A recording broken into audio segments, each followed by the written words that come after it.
magnetic field and field lines. We are familiar with the fact that compass needle gets deflected when brought near a bar magnet. तो जब हम जानते हैं कि एक compass needle एक छोटी सी ऐसे डब्बी होती है, उसके बीच में डब्बी के ऊपर शीशा लगा होता है, उसके अंदर एक ऐसे पॉइंटर होता है, पॉइंटर के ऊपर ऐसे ऐसे एक मैग्नेटिक नीडल ऐसे शो होती है।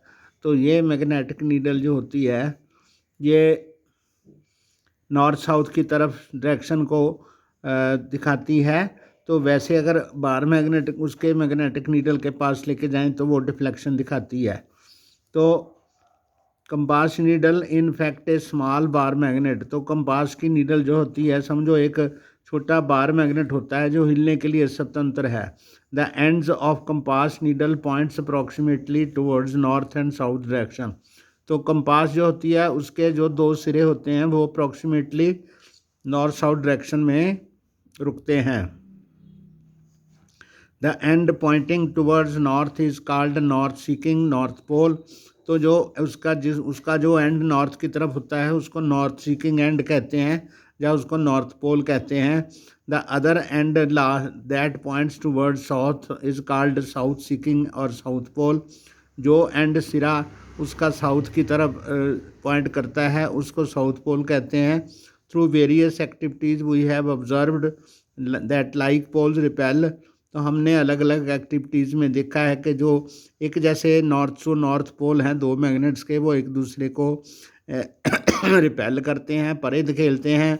While unlike poles of magnet attract each other. जबकि जो विरोधी जो पोल्स होते हैं वो दोनों एक दूसरे को अट्रैक्ट करते हैं। तो हमारा एक क्वेश्चन है, why does a compass needle get deflected when brought near a bar magnet. तो वैसे जो कंपास नीडल है वो नॉर्मली तो वो नॉर्थ साउथ डायरेक्शन में शो करती है क्योंकि अर्थ एक बड़ा मैग्नेट है और वो जो कंपास नीडल है वो भी एक मैग्नेट है। तो जो मैग्नेट के लाइक पोल्स होंगे वो रिपेल करेंगे, तो अर्थ का जो नॉर्थ है वो उसको साउथ को उसके साउथ को अट्रैक्ट करेगा। लेकिन हम कंपास नीडल के उस एंड को नॉर्थ पोल कहते हैं जो उसका नॉर्थ पोल की तरफ होता है, और साउथ की तरफ जो दिखता है उसको साउथ सीकिंग पोल कहते हैं।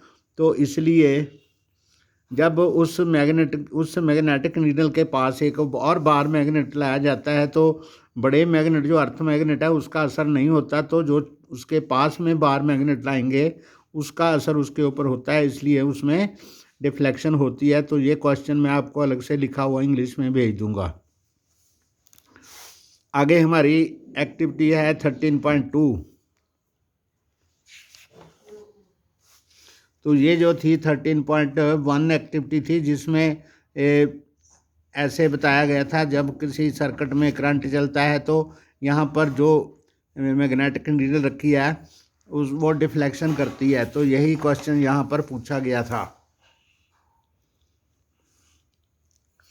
यहाँ पर एक शीट है, उसके ऊपर ड्राइंग शीट है, उसके ऊपर हमने एक मैग्नेट रख लिया। Fix a sheet of white paper on the drawing board. Drawing board को उसके ऊपर पिन्ने लगा के यहाँ पर शीट को फिक्स कर लिया। तो यूजिंग सम एडहेसिव मटेरियल से उसको जोड़ लिया। Place a bar magnet in the centre of it. उसके बीच में यहाँ पर एक NS बार जो मैग्नेटिक नीडल मैग्नेटिक एक बार मैग्नेट है उसको यहाँ पर रख लिया सेंटर में। तो sprinkle some iron filings uniformly around the bar magnet. तो बार मैग्नेट के चारों ओर हमने लोहे के छोटे छोटे जो कण होते हैं, लोहे का बूरा होता है, उसको यहाँ पर इसके चारों ओर यूनिफॉर्मली बिखेर दिया। तो ए साल्ट स्प्रिंकलर में be used for this purpose. यानी अब जो जैसे किसी चीज़ के ऊपर नमक की एक डब्बी होती है जिसके अंदर थोड़े से छेद होते हैं तो उसको हम साल्ट स्प्रिंकलर कहते हैं। ऐसे हमने वो जो लोहे का बूरा है वो उसके चारों तरफ ऐसे बिखेर दिया। तो उसको बोर्ड को थोड़ा सा ऐसे करके टैप करना है। तो tap the board gently but do you observe. तो आप क्या देखते हो, तो वो जो लोहे के टुकड़े जो होंगे ऐसे लाइनों में व्यवस्थित हो जाएंगे। यहाँ पर NS पोल हैं, वहाँ पर उनकी गिनती जो होगी वो ज़्यादा होगी। यहाँ पर वो लाइनें संगनी होंगी और दूर जाती हुई ऐसे नॉर्थ से साउथ की ओर जाती हुई ऐसे हमें लाइन्स दिखेंगी।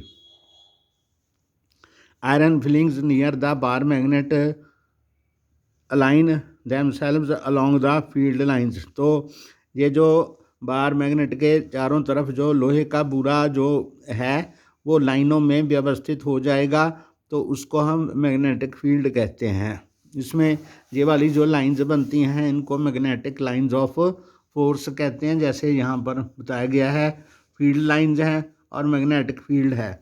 मैग्नेटिक फील्ड जो होता है मैग्नेट के चारों ओर का वो वाला क्षेत्र होता है, यहाँ तक एक मैग्नेट का असर काम करता है, यहाँ तक वो लोहे की चीज़ों को अपनी तरफ खींचता है, तो उसको हम मैग्नेटिक फील्ड कहते हैं। तो यहाँ पर ये वाली मैग्नेटिक फील्ड लाइंस बनती हैं। The iron filings arrange themselves in the pattern as shown. जैसे जो आयरन फिलिंग्स होंगी अपने आप को ऐसे पैटर्न में व्यवस्थित कर लेंगी। Why do the iron filings arrange in such a pattern. उनका ऐसा पैटर्न क्यों बनता है? What does this pattern demonstrate. तो ये जो पैटर्न है वो क्या दर्शाता है? The magnet exerts its influence in the region surrounding it. तो एक चुंबक जो होता है अपने चारों ओर के क्षेत्र पर अपना असर डालता है। Therefore the iron filings experience a force. तो आयरन फिलिंग्स पर एक बल लगता है। The force this exerted makes iron filings to arrange in a pattern. तो इसी बल से जो आयरन की फिलिंग्स होती हैं वो एक पैटर्न में व्यवस्थित हो जाती हैं। The region surrounding a magnet is in which the force of magnet can be detected. उस रीजन को जिसमें मैग्नेट की शक्ति महसूस की जा सकती है is said to have a magnetic field. तो उस क्षेत्र को, उस मैग्नेट के चारों तरफ के उस छोटे क्षेत्र को मैग्नेटिक फील्ड कहते हैं। The lines acting along which the iron fillings align themselves represent the magnetic field lines. तो जिन लाइंस में लोहे के कणों ने अपने आप को व्यवस्थित कर लिया है उन लाइंस को मैग्नेटिक फील्ड लाइंस कहते हैं। मैग्नेटिक फील्ड में लाइंस होती हैं जो नॉर्थ से साउथ तक जाती हैं। Are there other ways of obtaining magnetic field lines. तो दूसरा भी कोई तरीका है जिससे मैग्नेटिक फील्ड लाइंस हम प्राप्त कर सकते हैं एक बार मैग्नेट के चारों ओर, तो वो भी है। तो उसमें ये एक्टिविटी 13.3 है। उसमें हमने स्मॉल कंपास लेनी है और एक बार मैग्नेट लेना है। बार मैग्नेट को हमने शीट पे रखना है और उसके नॉर्थ पोल के पास हमने इसको कंपास जो नीडल है उसको रखना है। बोर्ड के ऊपर एडहेसिव लगा के, शीट लगा के उसके ऊपर बार मैग्नेट रखना है। तो उसकी बार मैग्नेट की बाउंड्री हमने बना लेनी है। तो उसके एक नॉर्थ पोल के पास हमने कंपास रखना है। तो जहाँ पर उसकी सुइयाँ हैं वहाँ पर हमने पॉइंट लगा लेना है। How does to behave the south pole of the needle points towards the north pole of the magnet. The north pole of the compass is directed away from the north pole of the magnet. तो यहाँ पर ऐसे यहाँ अब यहाँ रखी है, तो ये जो इसकी सुई है इसका नॉर्थ है, इसका साउथ है। तो ये वाला इसका साउथ है, तो इसका नॉर्थ जो है इसके साउथ की तरफ इंडिकेट करता है, साउथ वाला दूसरी तरफ जाता है। तो ऐसे दूसरा ये जो कंपास नीडल है पहले यहाँ रखी इसके दोनों निशान लगा लिए, फिर यहाँ रखी इसके दोनों निशान लगा लिए, फिर यहाँ रखी इसके दोनों निशान लगा लिए। तो ऐसे जो पॉइंटर है ये ऐसे इसकी पोजीशन बदलती जाएगी। यहाँ पर आके इसका साउथ इसकी तरफ आएगा, तो साउथ नॉर्थ इसका आ गया। तो यहाँ ये सारी मैग्नेटिक नीडल हमने उठा के रखी हैं। यहाँ पर हम निशान लगाते गए, इसको एक लाइन के द्वारा हमने जोड़ लेना है। ऐसे यहाँ पर भी करना है और बाहर भी ऐसे करना है। तो ये वाले चित्र में जैसे दिखाया गया है, drawing A magnetic field line with A help of A compass needle से हम कर सकते हैं। तो field lines around a bar magnet ऐसे दिखेंगी, यहाँ पर ऐसे दिखेंगी, यहाँ ऐसे दिखेंगी और यहाँ पर ऐसे दिखेंगी। यानी ये जो लाइंस हैं नॉर्थ से साउथ की तरफ जाती हैं और ये वाली जो उसके परे जाती हैं, ये इसके अंदर आती हैं और ये बाहर जाती हैं। यानी लाइंस होती हैं नॉर्थ से साउथ जाती हैं और मैग्नेट के अंदर फिर घुसती हैं और नॉर्थ में से बाहर निकलती हैं। तो ये एक्टिविटी है आपकी 13.3। इसके साथ इसको बार बार repeat the procedure to draw as many lines you can. जितनी लाइन्स आप खींचना चाहते हो खींच सकते हो। तो these line represent the magnetic field around the magnet. इसको हम मैग्नेटिक फील्ड लाइंस कहते हैं। तो इसकी डिफ्लेक्शन की लाइंस हम देखें कंपास की। along the field lines the deflection increase as the needle is moved towards the poles। तो डिफ्लेक्शन जो होती है वो ज़्यादा हो जाती है जब जो कंपास नीडल को हम इसके पोल्स के पास ले जाते हैं। तो जहाँ पर पोल्स हैं वहाँ पर ये जो लाइंस होंगी वो संगनी होंगी और दूर जाने पर ये होंगी। ये लाइंस आपस में पैरेलल हैं और कोई भी दो लाइन आपस में इंटरसेक्ट नहीं करती।